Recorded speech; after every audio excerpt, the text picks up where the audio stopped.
বাংলাদেশের এই মাটির বিজয়ের ইতিহাস শত শত বছরের ইতিহাস। 13th সেঞ্চুরিতেও এই উত্তর অঞ্চলে দিনাজপুরে যখন মোগল এম্পায়ার আসছিল, আমাদের বাংলা শাসকরা তাকে যুদ্ধে পরাজিত করেছে এবং চুক্তি করে, সন্ধি চুক্তি করে দিল্লিতে ফেরত পাঠাইছে। অতএব আমাদের বোঝার যেমন জায়গা আছে যে আমার মুক্তির লড়াইয়ের শত্রু কারা, দিল্লিকেও বুঝতে হবে যে we are not for sale. আমরা বানের পানিতে ভাইসে আসি নাই। আমাদের লড়াইয়ের হাজার বছরের এক্সাম্পল আছে। আমাদের হাজার হাজার শহীদরা জীবিত আকারে এই মাটিতে চড়ে বেড়ায় শুধুমাত্র সার্বভৌমত্বের জন্য জীবন দেবে বলে।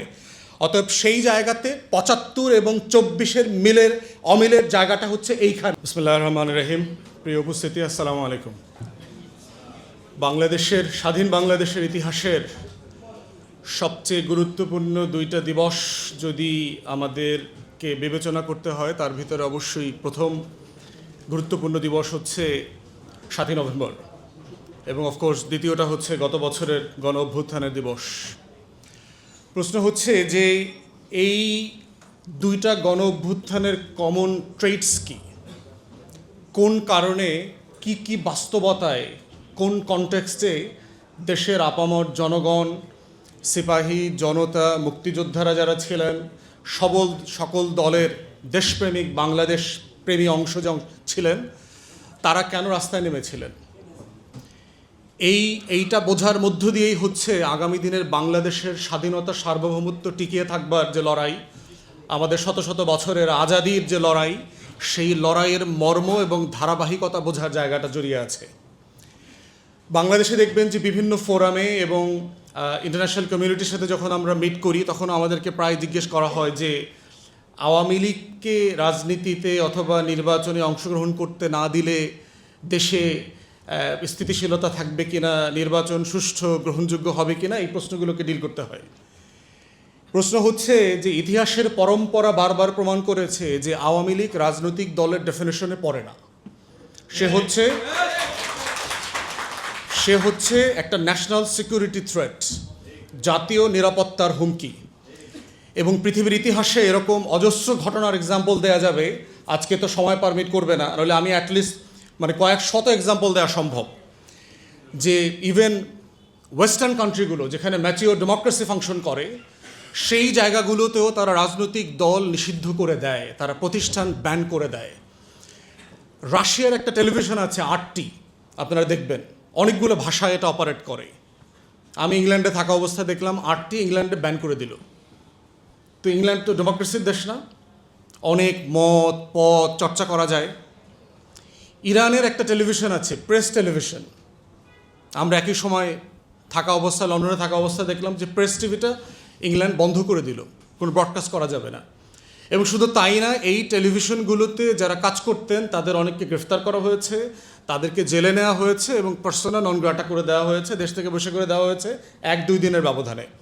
তাহলে এত গণতন্ত্র, এত মত প্রকাশের স্বাধীনতা, এত আইনের শাসন, এত এত এত এত গল্প যেগুলো তারা আমাদেরকে মানবাধিকারের নামে শেখায়, বলে, তারা সেগুলো কেন করলো?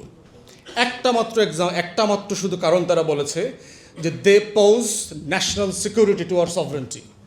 তারা আমাদের জাতীয় নিরাপত্তার হুমকি তৈরি করছে। কারণ এই টেলিভিশনগুলোতে যারা কাজ করছে, যারা চাকরি করছে, তারা সাংবাদিকতার কাভারে আসলে ওই সকল দেশের এজেন্সির লোক, এবং এটা খুব কমন প্র্যাকটিস, সারা দুনিয়াতে আছে। এখানে আকবর ভাই আছেন, উনি এইগুলো খুব ভালো জানেন, স্ট্র্যাটেজিক যে জায়গাগুলো আছে, যে কিভাবে এজেন্সি সাংবাদিকতা আড়ালে এমবেডেড কাজটা করে বিভিন্ন দেশে। তো ঠিক একই বাস্তবতায় আওয়ামী লীগের জন্ম হচ্ছে আজন্ম পাপ এবং আমাদের নিরাপত্তার হুমকি। ওর জন্ম কিন্তু পলাশী দিবসে, বারবার বলেছি, দেশবাসীকে বুঝতে হবে। এবং এটা কাকতালীয় হইতে পারে, বাট দিন শেষে 1949 সালের 23শে জুন পলাশী দিবসে তার জন্ম। তো ওর জন্মটাই হচ্ছে আজন্ম পাপ, যে ওর জন্মটাই হচ্ছে একটা প্রতিবন্ধত্ব নিয়ে জন্মাইছে, যে ও শুধুমাত্র বাংলাদেশের স্বাধীনতা, সার্বভৌমত্বের ক্ষতি করবে। এই ক্ষতি করার মধ্য দিয়ে সে বেঁচে থাকবে। এটাই তার ব্লাড ফ্লো, এটাই তার ব্লাড সার্কুলেশন তৈরি করে, এটাই তার পলিটিক্যাল ডায়ালিসিস। এটাই যে কিডনি নষ্ট হলে ডায়ালিসিস করতে হয় না, দূষিত রক্তকে শোধন করে আবার পরিশুদ্ধ করে। আওয়ামী লীগের পলিটিক্যাল ডায়ালিসিসের প্রসেস হচ্ছে যে বাংলাদেশের স্বাধীনতা, সার্বভৌমত্বকে ধ্বংস করে দিল্লির গোলামি কায়েম করবার মধ্য দিয়ে তার রাজনীতি এবং তার রাষ্ট্র কাঠামো গঠন করা। এবং এইটা বোঝার মধ্য দিয়ে হচ্ছে আমার মাটির, আমার জমিনের আজাদির লড়াই, এটা বুঝতে হবে। এবং এই ফ্রেমটা ধরলেই বোঝা যাবে যে ইন্ডিয়ান হেজিমনি কীভাবে ওয়ার্ক করে। এবং ইন্ডিয়ান হেজিমনির ওয়ার্কের দুইটা মোটা দাগের জায়গা আছে।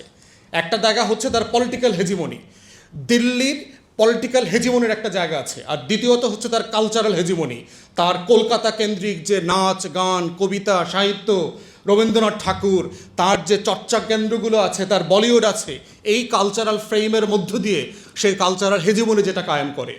এখন তার দিল্লির পলিটিক্যাল হেজিমনিটা কীভাবে ওয়ার্ক করে? যে কোনো রাষ্ট্রের অন্য রাষ্ট্রে ইন্টারফেয়ার করবার সবচেয়ে বড় স্ট্রংগেস্ট ফর্ম হচ্ছে ওই দেশের রাজনৈতিক দলগুলোর ভিতরে তার স্বার্থ চর্চা করবার সুযোগ করতে দেয়া। এবং বাংলাদেশের ইতিহাস সাক্ষী বরংবার প্রমাণিত হয়েছে, পরম্পরায় আমরা দেখেছি বারবার যে কিভাবে আওয়ামী লীগের মধ্য দিয়ে দিল্লি তার পারপাস সার্ভ করেছে। এই জন্য দেখবেন যে ৭১ সালে যখন যুদ্ধ প্রস্তুতি চলছে, তখন আমাদের প্রবাসী সরকার কোথায় গঠিত হবে সেটা নিয়ে কিন্তু একটা তর্ক ছিল। মাওলানা ভাসানী চান নাই যে সেটা কলকাতায় গঠিত হোক। মাওলানা ভাসানী বারবার বলেছেন বাংলাদেশের সবচেয়ে বড় প্রবাসী কমিউনিটি হচ্ছে লন্ডনে, আমাদের স্বাধীনতার সরকার প্রবাসী সরকার লন্ডনে হওয়াটা আমাদের জন্য নিরাপদ। এবং একইভাবে আমরা ওখান থেকে ফান্ড রেজ করতে পারবো এবং ইন্টারন্যাশনাল যে সাপোর্ট দরকার সেটা আমরা পাবো।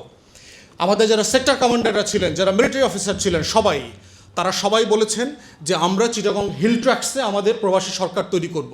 গহীন জঙ্গল আছে, আমাদের আর্মস যেটা দরকার হবে আমরা বিভিন্ন জায়গা থেকে আর্মস ক্যারি করতে পারবো এবং এই সুযোগটা কাজে লাগায় আমাদের সভরেন্টির যে ফাইট সেটা করা যাবে। কিন্তু দেখেন আমাদের প্রবাসী সরকারটা গঠিত হয়েছে কলকাতায় এবং সেখানে মাওলানা ভাসানী গেছেন, তাকে কিন্তু ভারত সরকার হাউস অ্যারেস্ট করে রেখেছে, প্রচণ্ড রকম সার্ভেলেন্সের মধ্যে রেখেছে। তাহলে দেখেন আমার পুরো আজাদির লড়াইটাকে পর্যন্ত কিভাবে কম্প্রোমাইজ করতে হয়েছে। নভেম্বর মাসে যে ৭ দফা চুক্তি হয়েছে, দেখেন যে গোলামের চুক্তি, আমার রাষ্ট্রে আমার আমার আমার সেনাবাহিনী থাকবে না, আমার কোনো বর্ডার গার্ড থাকবে না, ভারত ঠিক করে দেবে যে আমার প্যারামিলিটারি ফোর্সটা কী হবে, আমি ইন্টারন্যাশনাল কোনো কমিউনিটির সাথে চুক্তি করতে পারবো না, তাদেরকে ইনফর্ম করতে হবে। আপাত মস্তক আমার স্বাধীনতার লড়াইতে অংশগ্রহণ করবার যে সেই ৭ দফা গোলামি চুক্তি, তাহলে সেই গোলামির ফ্রেম থেকে যখন এই ধরনের একটা সরকার গঠিত হয়েছে, তারা আসলে কি করেছে। এবং শেখ মুজিবের জীবনের সবচেয়ে বড় ট্র্যাজেডি এটাই যে একটা মুক্তির লড়াইতে যে মানুষটা ১৩ বছর ১৪ বছর জেল খেটেছেন, সেই মানুষটাই স্বাধীনতার নামে পরতে পরতে বাংলাদেশ আমলে স্বাধীনতা বিক্রি করে দিয়েছেন ভারতের কাছে। এবং এটাই হচ্ছে তার জীবনের সবচেয়ে বড় ট্র্যাজেডি, যে মানুষটা বাংলাদেশের গর্বিত গান্ধী হতে পারতেন, জিন্না হতে পারতেন, তিনি বাংলাদেশের মীর জাফরের রোলে চলে গেছেন, দেশ বিক্রি করার লড়াই করেছেন। যে মানুষটাকে সামনে রেখে বাংলাদেশে মুক্তির লড়াই হয়েছে, সেই মানুষটাই মৈত্রী চুক্তি করে ভারতের কাছে বাংলাদেশের সভরেন্টি বিক্রি করে দিয়েছেন। তো সেই জায়গাতে বুঝতে হবে যে ৭৫ আগস্টে কী হয়েছে, নভেম্বরে কী হয়েছে এবং ৭ই নভেম্বরের সিগনিফিকেন্স কোথায়। ৭ই নভেম্বর এবং আমাদের আগস্টের লড়াইয়ের কমন ফ্রেম হচ্ছে আমাদের শত্রু চেনার রাজনীতি। আজাদির লড়াইয়ের প্রধানতম শর্ত হচ্ছে ইতিহাসের মধ্য দিয়ে আমার শত্রু চিনতে হবে, এটাই হলো আমার সায়েন্স, এটাই বেঁচে থাকার শর্ত। এবং একটা রাষ্ট্রের আজাদির শত্রুকে যদি আমরা বারবার চেনার পরে আবার ওই ফাঁদে পড়ি, তাহলে ওই রাষ্ট্রকে বারবার রক্ত দিয়ে, ঘাম দিয়ে, শ্রম দিয়ে, আবু সাইদদের রক্তের উপর দিয়ে বারবার লড়াই করতে হবে, কিন্তু দেশ স্বাধীন থাকবে না। ঠিক একইভাবে দেখেন হায়দ্রাবাদে কী হয়েছে। আজকের ভারত কিন্তু ৪৭-এর ভারত না, ভারত ৪৭-এ এত বড় ছিল না। আজকের আপনার এই যে দেখেন গোয়া দেখেন, জুনানগর দেখেন, হায়দ্রাবাদ দেখেন, সিকিম দেখেন, কাশ্মীর দেখেন, ৬৩১টা প্রিন্সলি স্টেট ছিল 47-এ, যারা ইন্ডিয়ান নেগোসিয়েশনে, ব্রিটিশ কলোনিয়াল নেগোসিয়েশনের অংশীদার ছিল না। তাদেরকে সবাইকে অপশন দেওয়া হয়েছিল, তারা যে যেখানে যেতে চায় সেখানে যেতে পারবে, তারা স্বাধীন থাকবার কথা ছিল। তাদেরকে দেখে কি করেছে দেখেন, 47-এর অনওয়ার্ডস ভারত প্রত্যেকটা প্রিন্সলি স্টেটকে দখল করে নিয়েছে, প্রত্যেককে। সর্বশেষ আপনার সিকিম নিয়েছে ৭৫ সালে। কিভাবে নিয়েছে? সিকিম যে কংগ্রেস, ন্যাশনাল কংগ্রেস ছিল, সেই কংগ্রেসের লিডারশিপকে ইনফিল্ট্রেট করে নিয়েছে। সেই লেনদুব দর্জির কাজে সে সফল হয়েছে, কারণ যেটা ভারতের বলয়ের মধ্যে ছিল। বাংলাদেশ অংশে 2বার সে সাকসেসফুলি ফেল করেছে। ৭৫-এ ফেল করেছে দেশ নিতে, দেশের করায়ত্ত নিতে, এবং ২৪-এ ফেল করেছে। এবং এটাই আমাদের আজাদির লড়াইয়ের সফলতা বারবার। এবং বাংলাদেশের এই মাটির বিজয়ের ইতিহাস শত শত বছরের ইতিহাস। 13th সেঞ্চুরিতেও এই উত্তর অঞ্চলে দিনাজপুরে যখন মোগল এম্পায়ার আসছিল, আমাদের বাংলা শাসকরা তাকে যুদ্ধে পরাজিত করেছে এবং চুক্তি করে, সন্ধি চুক্তি করে দিল্লিতে ফেরত পাঠাইছে। অতএব আমাদের বোঝার যেমন জায়গা আছে যে আমার মুক্তির লড়াইয়ের শত্রু কারা, দিল্লিকেও বুঝতে হবে যে we are not for sale, আমরা বানের পানিতে ভাইসে আসি নাই, আমাদের লড়াইয়ের হাজার বছরের এক্সাম্পল আছে। আমাদের হাজার হাজার শহীদরা জীবিত আকারে এই মাটিতে চড়ে বেড়ায় শুধুমাত্র সার্বভৌমত্বের জন্য জীবন দেবে বলে। অতএব সেই জায়গাতে ৭৫ এবং ২৪-এর অমিলের জায়গাটা হচ্ছে এইখানে, যে আজাদের শত্রু একইভাবে প্রমাণিত হয়েছে। শেখ মুজিব, শেখ পরিবার, আওয়ামী লীগ, দিল্লির গোলামরা পরাজিত হয়েছে। এবং প্রেসিডেন্ট জিয়াউর রহমানের মতো এরকম আরও যারা শহীদ হয়েছেন, সেই রকম আজাদির পক্ষের মানুষরা এসে তখন দায়িত্ব নিয়েছেন। ঠিক একইভাবে ২৪-এ আওয়ামী লীগ, শেখ পরিবার, শেখ হাসিনা, দিল্লি পরাজিত হয়েছে। ঠিক একইভাবে আবার এই বাংলাদেশপন্থী আপামর জনতা বিজয়ী হয়েছে। এটাই আমাদের আজাদির লড়াইয়ের সিমিলারিটি, কন্ট্রাস্টের জায়গাটা আর কি। এবং ফিউচারের জন্য এটা মাথায় রাখতে হবে আমাদেরকে এবং আমাদের শত্রুদেরকে, যে আগামী দিনগুলোতে আমার এই মুক্তির লড়াইতে কারা সবচেয়ে বড় বাধা হয়ে আসতে পারে, সেই ড্যামগুলোকে আইডেন্টিফাই করতে হবে এবং ভেঙে দেওয়ার জন্য প্রস্তুতি নিতে হবে।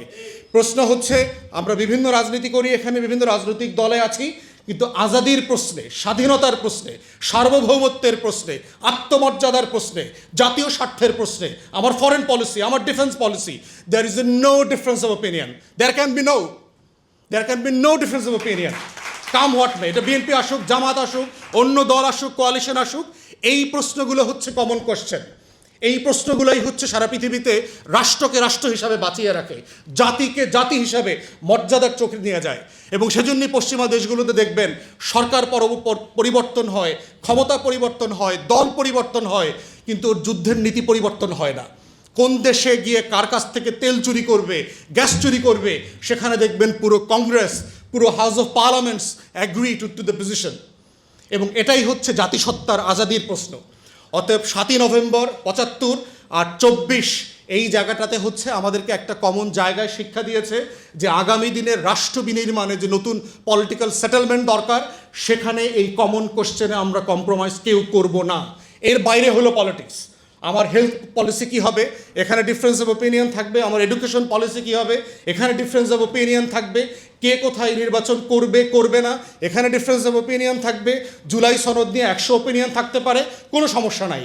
কিন্তু এই কমন মোটা দাগের প্রশ্নই হচ্ছে আগামী দিনের ৭ই নভেম্বরের, আগস্ট বিপ্লবের, ২৪-এর এবং ৭৫-এর মুক্তির লড়াইয়ের বার্তা। সবাইকে অসংখ্য ধন্যবাদ।